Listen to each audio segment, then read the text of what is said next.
നമസ്കാരം.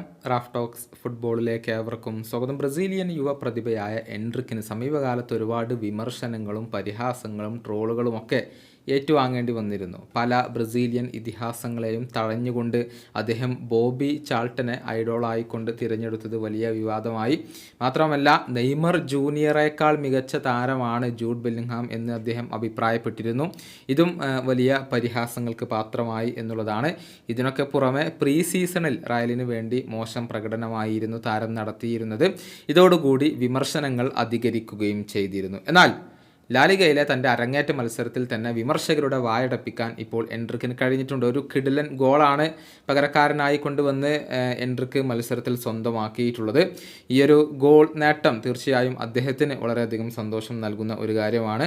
ആരാധകർക്കും സന്തോഷം നൽകുന്ന ഒരു കാര്യമാണ്. അദ്ദേഹത്തെ പ്രശംസിച്ചുകൊണ്ട് പല അഭിപ്രായങ്ങളും ഇപ്പോൾ സാമൂഹിക മാധ്യമങ്ങളിൽ നമുക്ക് കാണാൻ കഴിയും. അത്തരത്തിലുള്ള ചില കമൻറ്റുകൾ goal.com ഇപ്പോൾ റിപ്പോർട്ട് ചെയ്തിട്ടുണ്ട്. അത് നമുക്കൊന്ന് പരിശോധിക്കാം.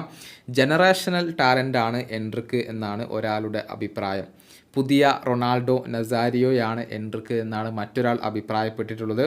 എംബപ്പയ്ക്ക് മുന്നേ എൻട്രിക്ക് സാന്റിയാഗോ ബെർണാബുവിൽ ഗോളടിച്ചിരിക്കുന്നു. പുതിയ ഒരു ചരിത്രം പിറന്നിരിക്കുന്നു എന്നാണ് മറ്റൊരു ആരാധകൻ അഭിപ്രായപ്പെട്ടിരിക്കുന്നത്. 85 മിനിറ്റ് കളിച്ച എംബപ്പയ്ക്ക് ചെയ്യാൻ സാധിക്കാത്തത് കേവലം 10 മിനിറ്റ് കൊണ്ട് എൻട്രിക്ക് ചെയ്ത് കാണിച്ചിരിക്കുന്നു എന്ന് ഒരാൾ അഭിപ്രായപ്പെട്ടിട്ടുണ്ട്.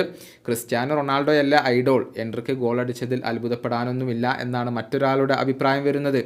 കൂടാതെ പുതിയ പെലെ, ബോബി എന്നുള്ള വിശേഷണങ്ങളൊക്കെ പലരും അദ്ദേഹത്തിന് നൽകുകയും ചെയ്തിട്ടുണ്ട് എന്നുള്ളതാണ്. ഏതായാലും ഈ ഒരു ഗോൾ നേടാൻ കഴിഞ്ഞു എന്നുള്ളത് എൻട്രിക്കിനെ സംബന്ധിച്ചിടത്തോളം വളരെയധികം ആശ്വാസം നൽകുന്ന ഒരു കാര്യമാണ്. നേരത്തെ ബ്രസീലിന് വേണ്ടി സ്പെയിനിനെതിരെ സാന്റിയാഗോ ബെർണാബുവിൽ വെച്ച് നടന്ന മത്സരത്തിൽ ഗോൾ നേടാനും എൻട്രിക്കിന് കഴിഞ്ഞിരുന്നു. ഈ വീഡിയോയുടെ അവസാനിപ്പിക്കുന്നു. വീണ്ടും കാണാം.